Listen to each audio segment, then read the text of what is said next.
Thank you, Harrison, for the nice introduction, and thank you to the members of the Baton Rouge Press Club for having me here today to be able to share some of the highlights of our work with the Department of Defense over the past 31 years, and really to share two new and exciting awards that we have planned for the coming year.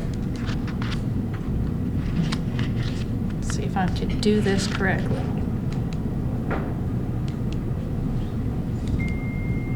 All right, here we go. So you may not know it, but the Department of Defense has been one of the longest standing funders of Pennington Biomedical.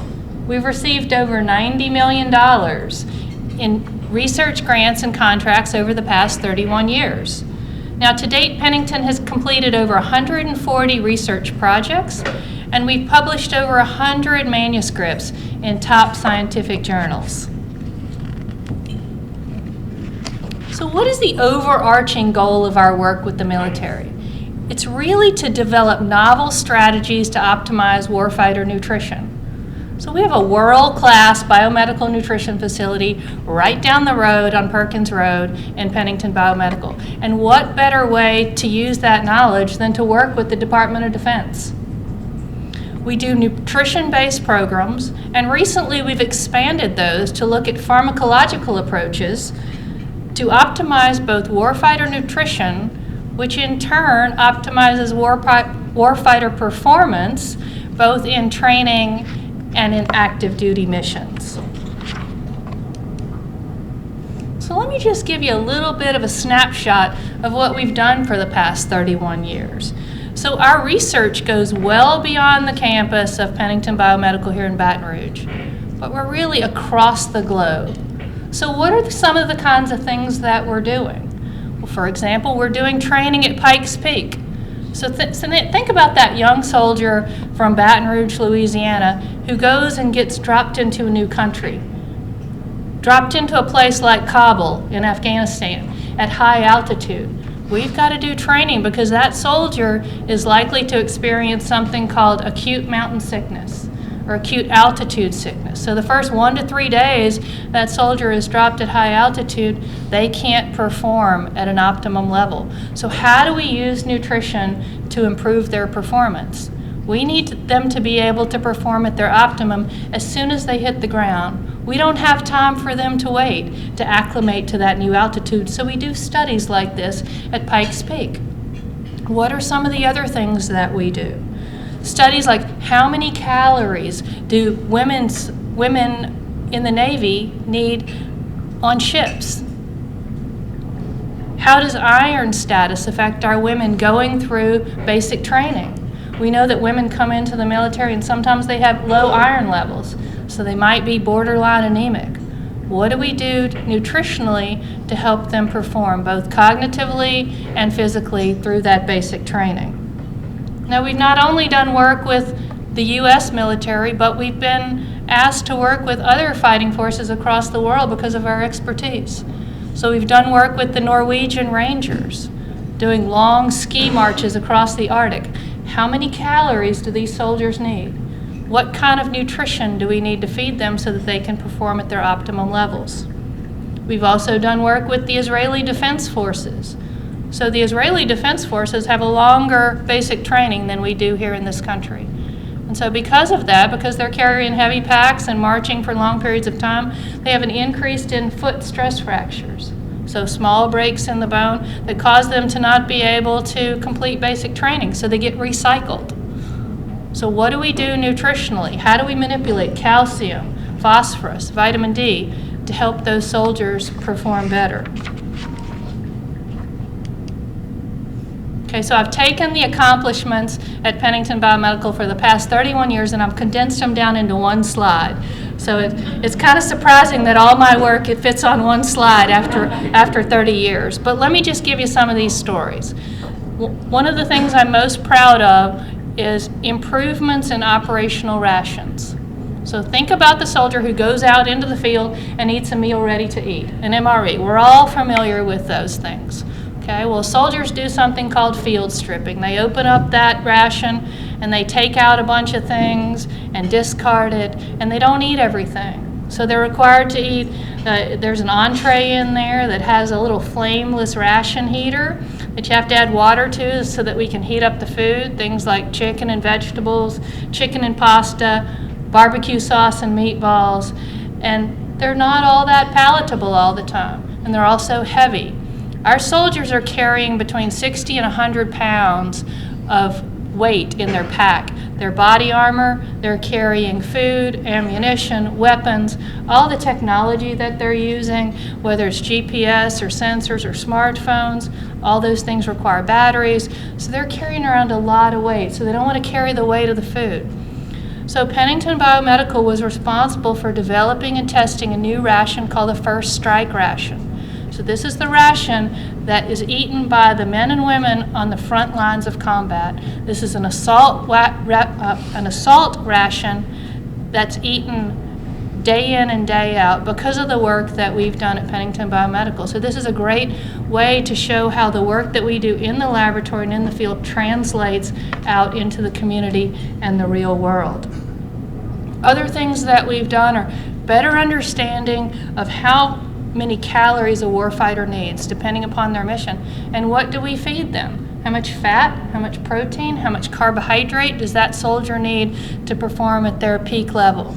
So does the soldier who's going to the desert of Iraq need the same type of food that a soldier is going to the mountains of Afghanistan in cold weather? Do those people need the same types of food? And the answer is no. Modification of garrison feeding. So our soldiers going through basic training, going through that cafeteria line, how do we affect soldier behavior to choose the best things possible on that line for optimum performance?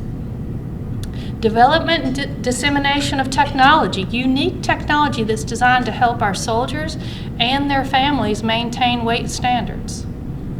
Just recently, I was reading that the CDC said in 2016 that over 71% of Americans over the age of 20 are either overweight or obese.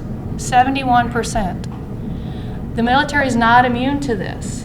Okay? The military is trying to recruit the same general population that's 71% overweight and obese.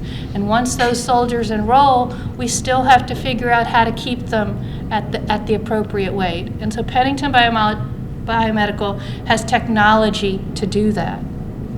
Also, a better understanding of the triad, which is nutrition, fitness, and sleep, and how those three things work together for optimum warfighter performance. Now, I'm really excited to be here, and this is why I'm here today, is to announce 2 new awards to Pennington Biomedical, totaling over $16 million. The first is a study called the Optimizing Performance for Soldiers Study, number 2. And this is the second in a series of studies that I'm going to talk a little bit more about later, but it's bringing $3.5 million into the Baton Rouge economy for conducting a clinical trial right here at Pennington. Now the second is a project, it's a series of projects called the Biochemistry Analysis Services Project, which will bring up to $12.9 million into Baton Rouge for the next 5 years. So our partner in this is the U.S. Army Research Institute of Environmental Medicine, which is the military base located in Natick, Massachusetts, and specifically the Nutrition Division. So they are charged with all of the nutritional consequences, issues that face our branches of the military today. So they are our partner in this, and it's really a win-win for USAREUM and Pennington because we get access to the warfighter, we get access to studies out in the field, and they get access to the state-of-the-art laboratory and scientific expertise in pathology that they don't have, that we have right here in Baton Rouge. Now I want to go into just a little more depth on our work to improve performance with the warfighter. And to do that, I have to give you a little bit of background.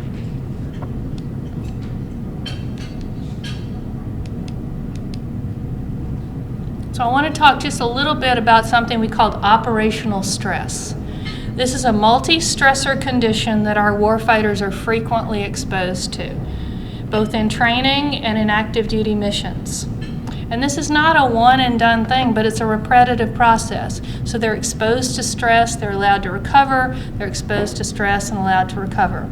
So what do I mean by operational stress? I mean periods of very high level of physical activity for prolonged periods of time. I'm talking about sleep deprivation. Many of our soldiers are only getting 4 to 5 hours of sleep per night, and this sleep is generally broken up into periods. And then finally, energy deficit. So I'm talking about eating less calories than the soldier's expending.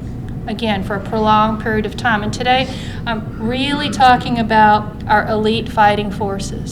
So those young men and women who are at the top of the game in the military. The Rangers, the Special Forces, the MARSOC, the SEALs. So how many calories does a soldier need? Does anybody know? The average civilian in this room needs about 2,000 calories a day to maintain their body weight. And obviously this is an average. Some people need more, some people need a little less. A warfighter needs about 3,250 calories, depending upon their mission in the military. But a special ops person, a ranger, needs between 5,000 and 7,000 calories a day. This is a tremendous amount of energy expenditure. Now, most of the data that was generated to show these types of numbers was developed from a technique at Pennington Biomedical, something called doubly labeled water. So doubly labeled water is just heavy water. And we can give a soldier this water to drink and then measure the enrichment of that water in their urine, and we can tell how many calories they're burning. Our laboratory was the first ever to use doubly labeled water in an active combat situation with Marines in Afghanistan to figure out how many calories they were burning. Now, something else that's important is in the field setting, our soldiers routinely undereat. So they don't eat enough calories and they're burning more. We have data to show that even if we provide them with enough calories, so our Norwegian Rangers were burning about 5,000 to 7,000 calories as they did that ski march. We provided to them with 5,000 to 7,000 calories and they didn't eat. They underate for a prolonged period of time. Now, why don't they eat enough? Is it stress? Is it lack of appetite? Is it behavior? Or is it lack of access to the food? Is it lack of time? Well, we ask ourselves, what happens during operational stress? The period of increased physical activity, undereating, and sleep deprivation. So here are some of the negative consequences. So severe negative energy balance. Remember, eating fewer calories than you're burning causes rapid weight loss. And with that rapid weight loss, we see a decline in testosterone in our young men. We also see an increase in stress hormones, things like cortisol. Remember the fight or flight syndrome? So people who are stressed, maybe people who are standing up here giving a speech, people who are flying on a plane, they get sweaty palms, they get kind of dry mouth, their heart starts to race a little bit, they get short of breath, and the body says, okay, I need to pump up some more cortisol to keep you alert. I need to increase your adrenaline. With rapid weight loss, we also see a loss of skeletal muscle in our soldiers. Okay, so they're not just losing fat mass, but they're losing muscle, which leads to performance declines. And if this continues for a prolonged period of time, we see things like injury. We see physical and mental performance declines. And ultimately, this reduces readiness for our soldiers and could jeopardize the mission. Now, we've tried nutritional approaches to this. I told you we're a nutritional center. We're focused on optimizing nutrition. And so we thought, okay, what if we give extra protein? What if we increase the amount of protein in the diet? Can we spare the loss of muscle? And we weren't successful. So we've now turned our focus to testosterone. And I want to talk about the first ops study, which set the stage for this new award. So what happens if we maintain normal levels of testosterone? So I told you during rapid weight loss, testosterone goes down. Well, what if we keep it normal? Can we minimize that weight loss? Can we minimize the muscle loss that we expect to see? And can we preserve performance? So we did this first study here in Baton Rouge, optimizing performance for soldiers, and we recruited 50 young men between the ages of 18 and 39 to come and participate in a study with us. Now these guys were already physically active, and they participated in a 3-month study with us. Okay, so the first phase of the study, we brought them in and we used all the technology we could to figure out how many calories they needed to maintain their body weight. Okay, so we fed them so they didn't lose any weight. And then we brought them to our inpatient facility. You might not know, we have a 20-bed inpatient facility where people can come and stay with us for studies. And so we brought these guys in for 28 days. And what did we do? We tried to simulate what happens in the field. So we exercised them. We increased their exercise by about 50%. So if they came in and they were eating 2,000 calories, we bumped it up to 3,000 with 1,000 calories of exercise. So they were exercising 4 or 5 sessions a day. But then we added a little bit of extra stress and we fed them about half of what they needed. So if they were exercising and burning 3,000 calories, we only fed them about 1,700 calories, 1,600 calories. So we're stressing the body just like we would see out in the field. So we took those 50 men and we divided them up into 2, and half of them got a testosterone injection to maintain that normal level. So remember I said we expected it to drop with the weight loss. So I wanted to see if we keep it normal, what happens. So half got weekly testosterone injections for the 28 days, and the other half got a placebo. Okay, so we did all sorts of testing. We looked at body composition with some different machines. So we wanted to know how much fat they had, how much muscle they had, what was the distribution of it. We did all sorts of biochemical tests. So we took blood samples, urine samples, saliva samples. We took muscle biopsies. We wanted to see what happened in the muscle. We did vigilance and cognition testing. So just as important as physical performance is for our soldiers, it's very important for vigilance, for them making sure that their brains are functioning well. Okay? So I've kind of set the stage for this. So what do you think happened? Well, the men who maintained normal levels of testosterone lost about half the weight as the control group did. Okay, so the control group lost about 12 pounds, and the group that received the testosterone injections only lost about 6 pounds. Okay, what happened to muscle and fat? Well, they both lost about the same amount of fat.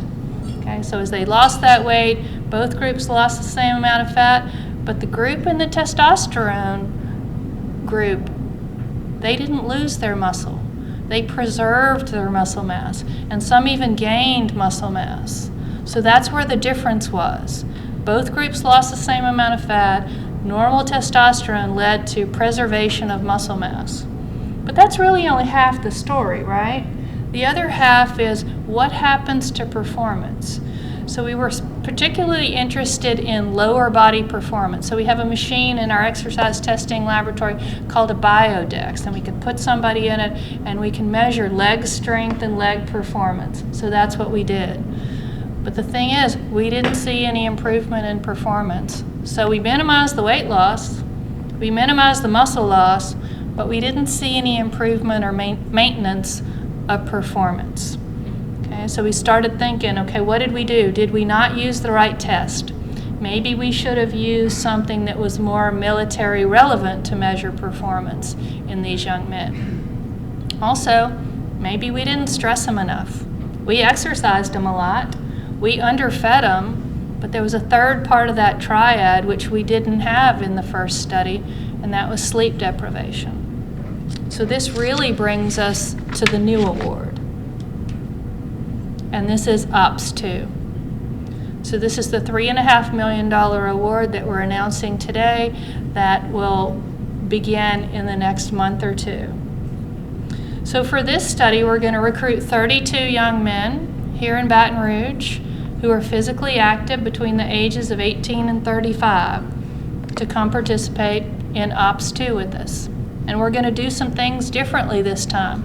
It's a 3-phase study again, where in the beginning we'll bring them in, we'll figure out how many calories they're burning, we'll feed them that amount, and then we're going to bring them in for a 20-day inpatient study. Okay? So we're going to simulate exactly what happens in the field. We're going to stress them really hard for a couple days. We're going to exercise them and have activities for them for about 20 hours a day. They're only going to get about 4 hours of sleep. And we're going to underfeed them by 3,000 calories. Okay, so they might be burning 4 or 5 or 6, but they're going to be at a 3,000 calorie deficit. So we're going to do that for 2 or 3 days, and then we're going to allow them to recover. And I say recover, but that's not really recover. We're still going to exercise them, but we're going to give them 8 hours of sleep, and we're going to underfeed them by 1,000 calories. Now in the first study, when we did the inpatient phase, we had our metabolic kitchen prepare all the food. We have dietitians there, and they prepared wonderful meals for the subjects, for the volunteers. Granted, they were underfed, but this time it's going to be more real world. We're going to be feeding them MREs. So for 20 days, they're going to be exercised, sleep deprived, and fed MREs, just like they would in the field. The exercise we're going to do is going to be more military relevant. In the first study, we had them on the elliptical, we had them on bikes, we had them walking, we had them running out in the neighborhood. If you were up and down Kenilworth, you might have seen some of our volunteers on the street. This time it's going to be more like exactly what happens out in the field. So we're going to set up a simulated camp on our property, on Pennington's property, and they're going to be doing things like ruck marches. So remember that 60 to 100 pound pack that the soldiers have to carry? You're going to see them walking around with that. We're going to be putting up tents, taking down tents, digging holes, refilling those holes, carrying water. And they're going to be active for roughly 20 hours a day on those heavy stress days. Okay. We also thought about maybe we didn't do the best measure of performance at the end. So we're going to do things that are more military relevant. We're going to have them do a ruck march. So again, 60, 70 pound pack. Military says that you should be able to cover 2.5 kilometers at 4 miles an hour. So we're going to do a time trial at the end to see how fast those men can cover that 2.5 miles with that heavy ruck. This study is going to start recruiting in the next month or two. We're in the final phases of it. So I'm looking around the room for any potential volunteers, maybe Harrison. But really, if you know any young men between the ages of 18 and 35 who would like to participate in the study, definitely give us a call. The study will enroll in cohorts, and it'll take probably the next 2 to 2.5 years to get everybody through the study. And I think that really wraps up what I wanted to say today. Again, I'd like to thank you for inviting me here to share a little bit about the past 30 years, and then as well as announce these 2 new awards that are going to fund our work for the next 5 years. And I'd be happy to take any questions at this time. That recruitment, is that for the 3.5 million trial, or is that for the second award, the 12.9 million? Yeah, so the question was, the recruitment that we'll be doing for the young men here in Baton Rouge, is that for the $3.5 million trial, or is it for the $12.9 million trial? So it's for the $3.5 million trial. So that trial is Ops 2, and that is the study that we'll perform here in Baton Rouge. The project for the $12.9 million, that's actually a study or a series of studies that will go across the globe. And the team here at Pennington will be responsible for going out and collecting the specimens. We'll bring them back here and process them. We'll do all of the analysis. Pennington has a state-of-the-art clinical pathology laboratory. We do over 250 tests in that laboratory. So we have expertise here that the military doesn't have, and so we'll be processing and analyzing those specimens for biomarkers that help predict how well a warfighter is going to perform. I have a question. The 18 to 35-year-olds, can they be from Ascension Parish? Absolutely. So the question was 18 to 35-year-old men, can they be from Ascension Parish? Absolutely. They can be from any parish in Louisiana. They could even be outside the state of Louisiana. So long as they can come to Pennington and spend 20 days with us in our inpatient unit, we'd love to have them.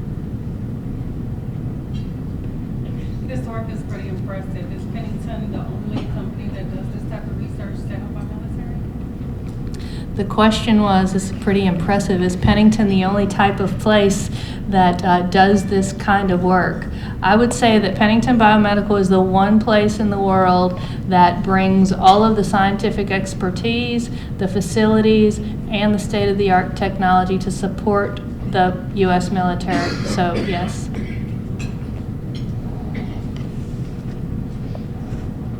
Question in the back. What's the pay for the person that enters the program, or is there pay? So the question is, what's the pay for the person who wants to join the OPS2 trial? And yes, there are two things. One is monetary. So if people come and participate in the study, they'll receive $7,500 stipend to participate in the trial. But another thing that's really priceless is the health information. So anytime someone comes to participate in a trial at Pennington, whether it's this trial or another one, they always get health information that they wouldn't normally get out in the community. Right now we have over 50 clinical trials relating to obesity, diabetes, heart disease, exercise, and people come in, they receive a stipend. In some cases, they receive free medication, and they always receive health information. So very costly tests are performed at Pennington that they wouldn't normally get out in the community. You mentioned the 28-day inpatient facility. Can you tell us about that? More about that? Sure. The question was, tell me about the 28-stay inpatient facility. So just a little bit about the background. So when Harrison introduced me and said I was the director of the cores at Pennington, so cores are kind of shared services, and we have 13 of those. One is our outpatient clinic. We have an inpatient facility that has 20 beds. We have biomedical imaging. We have a metabolic kitchen. We have a pharmacy. We have a whole series of core infrastructure laboratories that support all of the scientists at Pennington. And so the 20-bed inpatient unit is unique because we're able to bring people in for as short as 1 night or 2 nights, or sometimes people will stay up to 3 months with us for some of our feeding trials. And so it's fully staffed with nurses and physicians 24/7, and we'd love to have you come see it. You had said that previously you don't consider like tweaking folks' nutritional diet, and that didn't really yield the results you were looking for. What inspired you to look to testosterone in particular? Has that worked other places, or? So the question was, we did work with trying to figure out how to use nutrition to improve performance, and that didn't really work with the operational stress. And so what made us look to testosterone? So we knew that testosterone declined during periods of rapid weight loss, and we also know how important testosterone is to muscle synthesis, so protein synthesis. It's also important for cognitive function, and so that seemed like a natural next step to look at testosterone.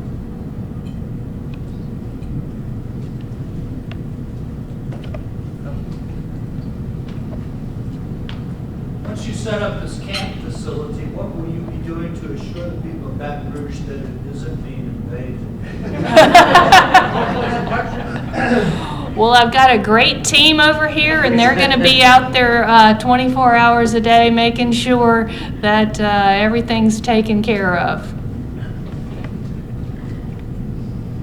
You talked about the parameters of the study, and it's young men, but there are a lot of women in the military, so how, it seems they would have different issues. Sure. So the question is, there are a lot of young women in the military, and so there's really two reasons why we're focused on young men in this situation.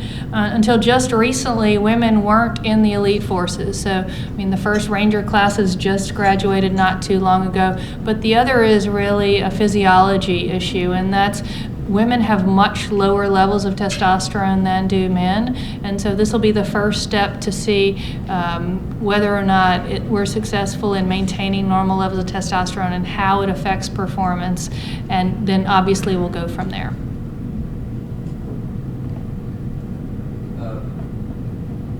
Were there any studies done back during the Vietnam era as far as the effectiveness of the C rations that people at high generation ate as compared to what you're doing now to produce so much energy to take care of somebody at 5,000 to 7,000 calories needed per day? So the question was, has there been any research done on the C rations from the Vietnam era, and how does that relate to what we're doing now?